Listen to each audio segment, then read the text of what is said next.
lost my man cave last week. Oh no! Yeah, No. exactly. My son came home from school, and I guess our culture dictates that I have to provide him a place to stay. I couldn't just change the locks. It's not the law, but it is a good idea. So I was changing some things around, and because I couldn't possibly have him have a better setup than me. Yeah, I'm into that. With surround sound and home cinema and whatnot. Mm-hmm. I was, one of the things that caught my eye and brought back some memories is a license plate I have on display in there. And it's a personalized license plate I had back in '88, I believe is the year, stamped in it, back when they used to stamp plates. Mm-hmm.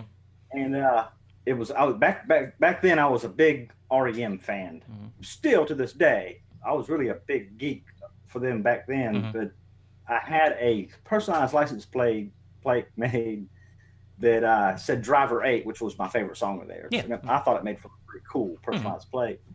But when the plate went out of date and I kept it as a souvenir, that kind of sparked my interest in collecting plates as just in general. I'd see a license plate that I liked, and I'd grab it, and I started hanging on to my old ones and things like that. And I happened to find, I forget where now, but I happened to find, remember the bicentennial plates? Yeah.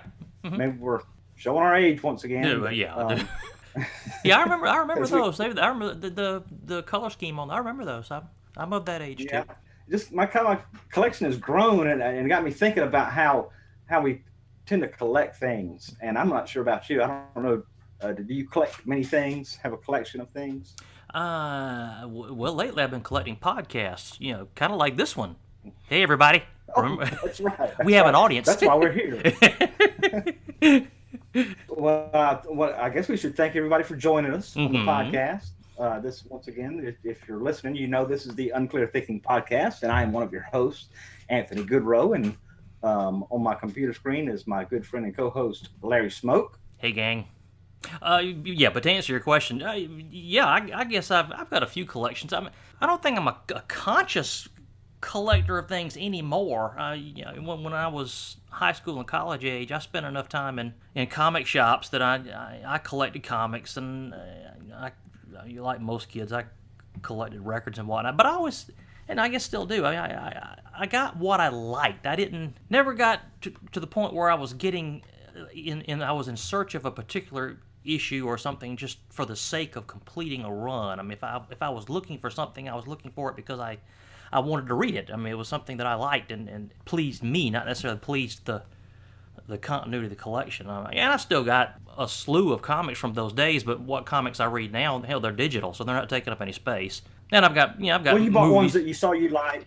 Right, yeah. I mean, it's the stuff I liked. It wasn't, I've got to have this entire run of Superman. That was never the case. Right. If I started reading Superman, well, how many Supermans can I get? Because I like to read them.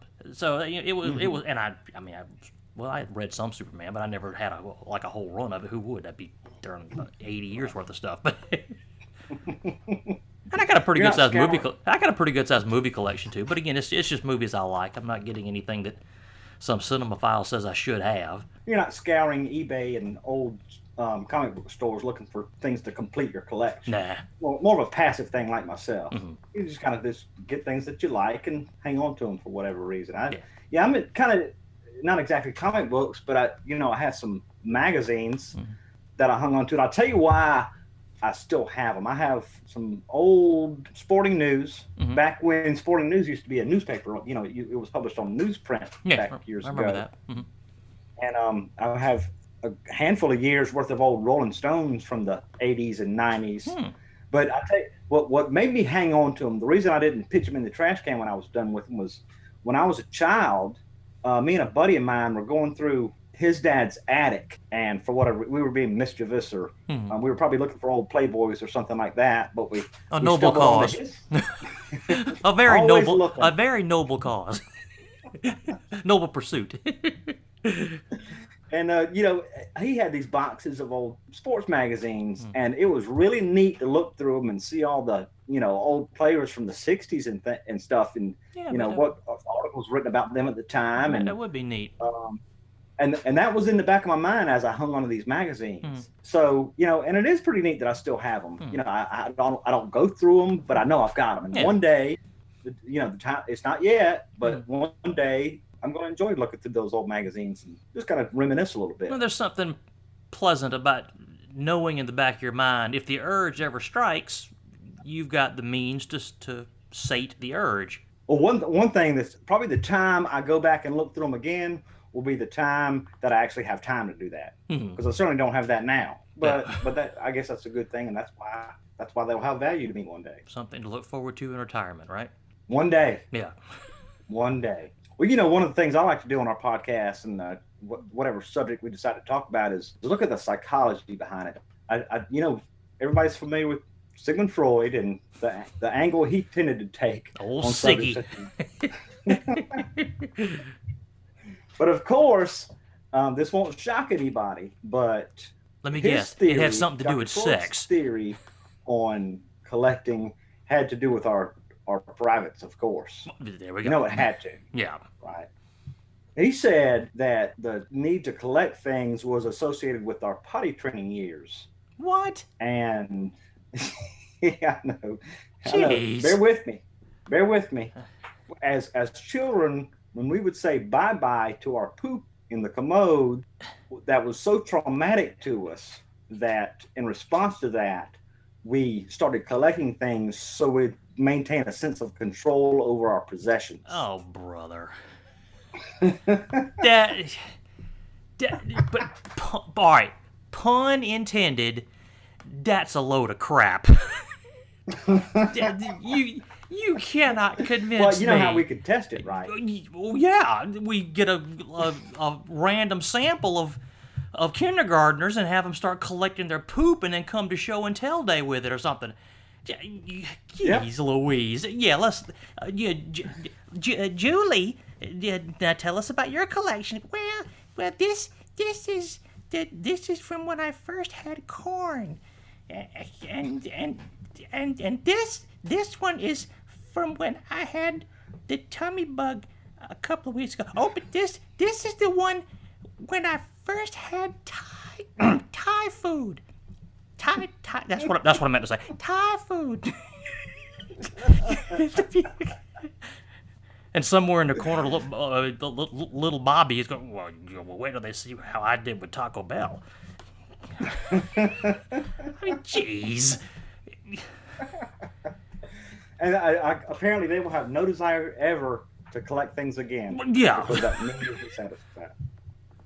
They'll never make it to Barbies and G.I. Joes after that. I mean, God. Then I swallowed a penny.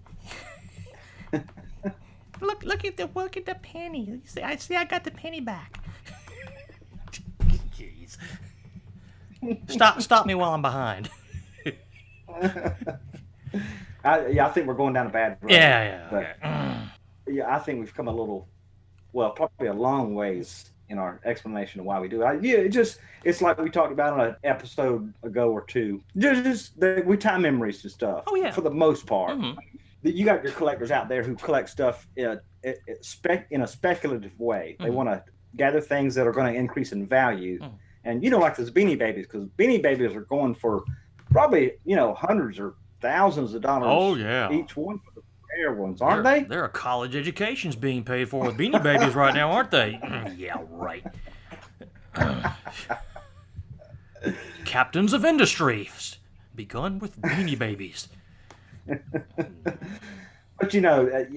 But when something gains popularity as a collector's item while it's still being produced, that's typically a sign that it's probably not going to have a whole lot of monetary value. Oh, yeah. Well, I mean, if something becomes popular, then by definition, it's not rare, and rarity is what generates value. So I mean, yeah, if everybody's doing it, you shouldn't be doing it because there's not gonna be any money in it.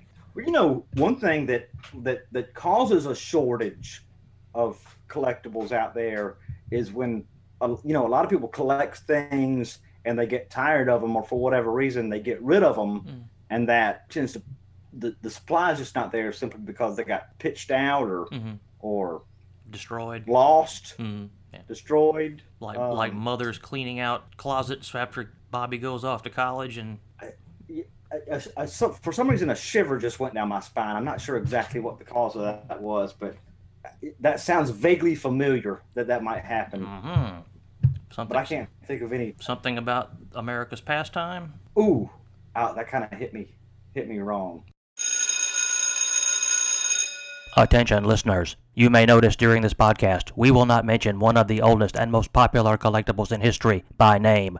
Any specific reference to cards featuring athletes who play a sport involving a bat and a ball could send one podcaster into a rage or catatonic state, depending on how much caffeine is in his system at the moment.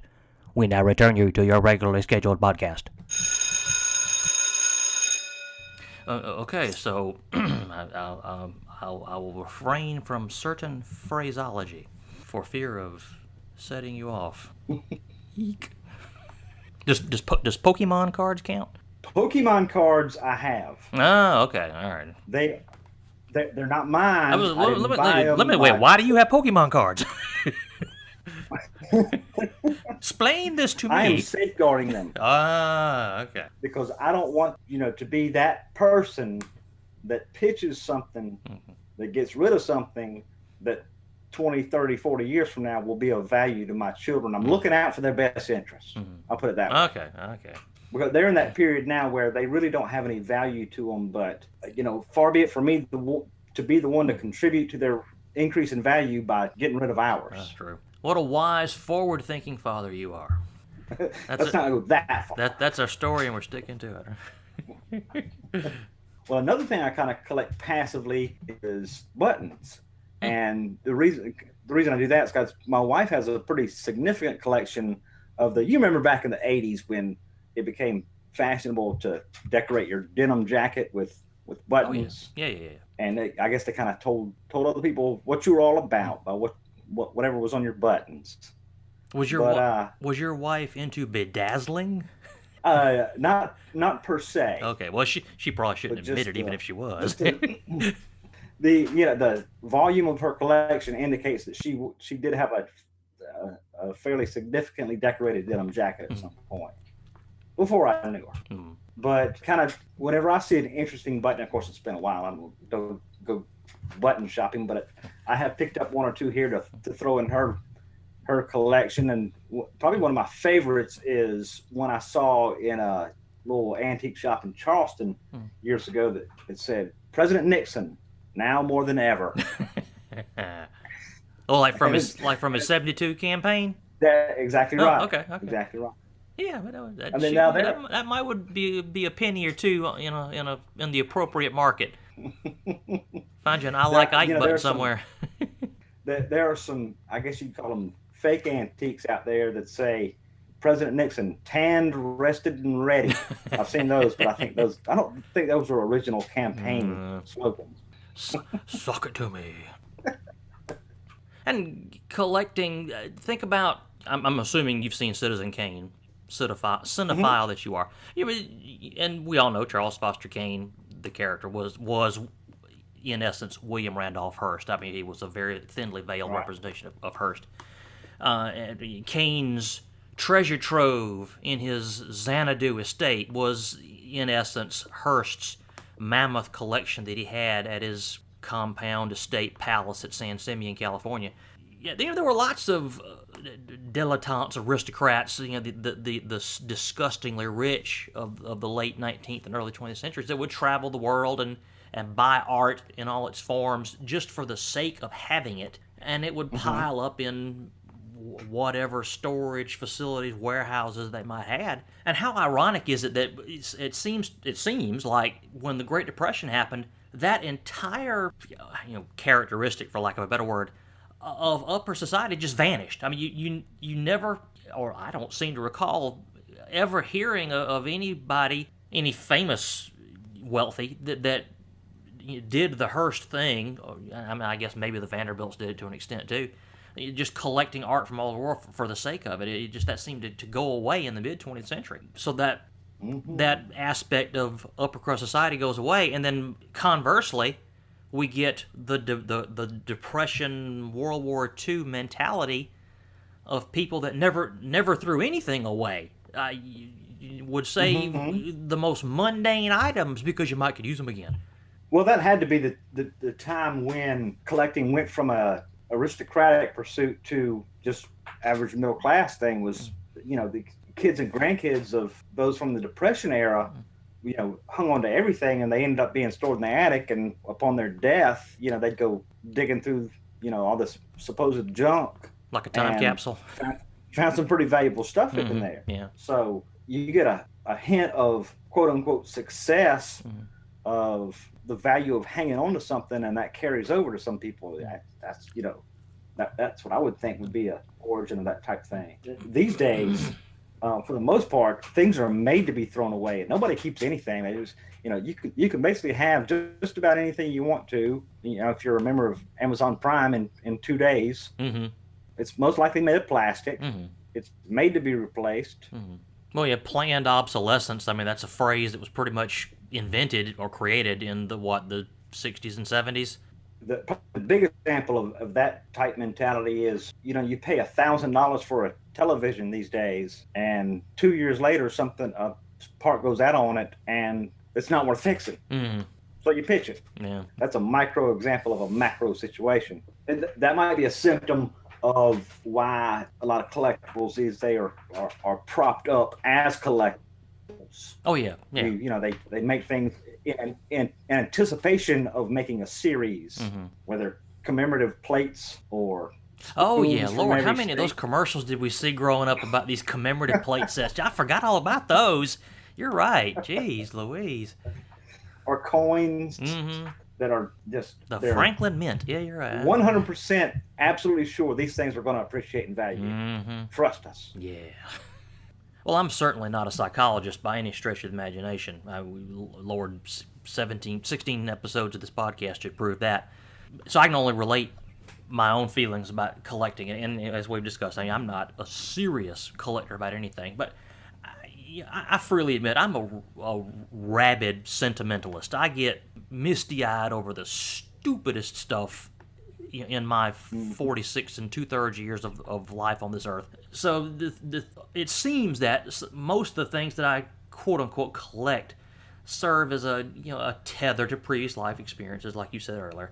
And the one thing that I first think of when you mentioned that was, I've got a little pile of movie ticket stubs in my valet on top of my dresser where I keep my watches and cufflinks and things.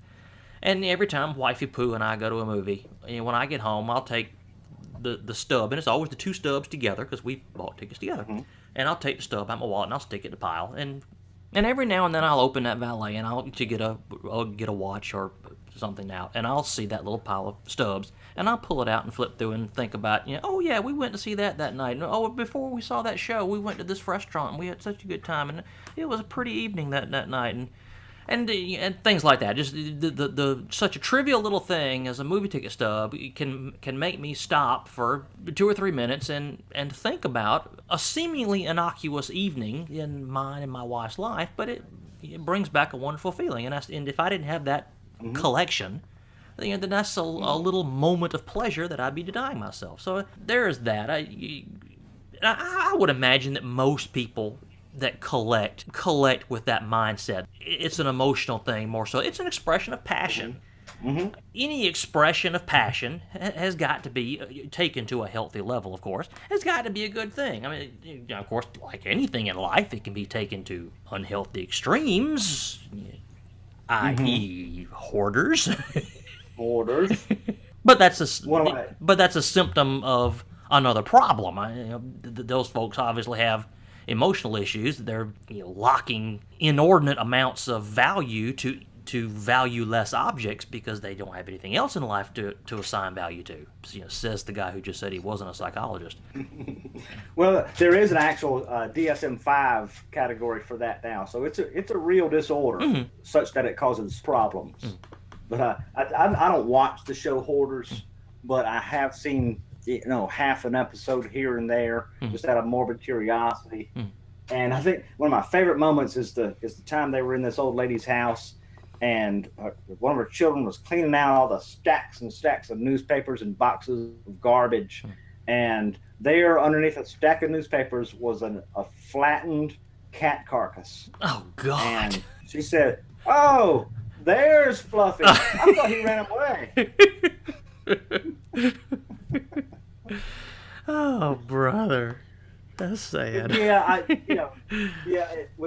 along with your movie tickets, I did the same thing for years with football tickets, and I've got them. They're not on display. They're not in a in anything, but I kept every one for the most part. And if I happen to go through them or see one stray, I'll look at the date and the opponent, and I remember certain things about that, and I think that's a good thing. Yeah, that's a private collection. I mean, it's something that's only for you. It's not. Well, I mean, you and the wife maybe, but I mean, in us, it's not for you to show off. Its only purpose is to bring you happiness. And Lord knows I need more of that. Don't we all? If any of our listeners have any things you collect, you want to share your thoughts on that with us, feel free to do so. There are a myriad of ways to connect with us. We're on Google+. We're on the Facebook. We're on the Twitter. I am at Anthony Goodrow. And I am at LASMOAK. LA Smoke. Yep. And if you folks want to share your collection with us, share pictures with us. Put pictures on the Google Plus page, on the Facebook page. We're morbidly curious enough. We'll take a look. Now, of course, if you have like Fluffy's carcass in there somewhere, don't show that to us. But I mean, anything else we'll take a look at. Even your Beanie Babies. We'll look at your Beanie Babies. We're agreeable sorts. We'll do that for you. I'll say, how nice. Weirdo. Takes one to know one.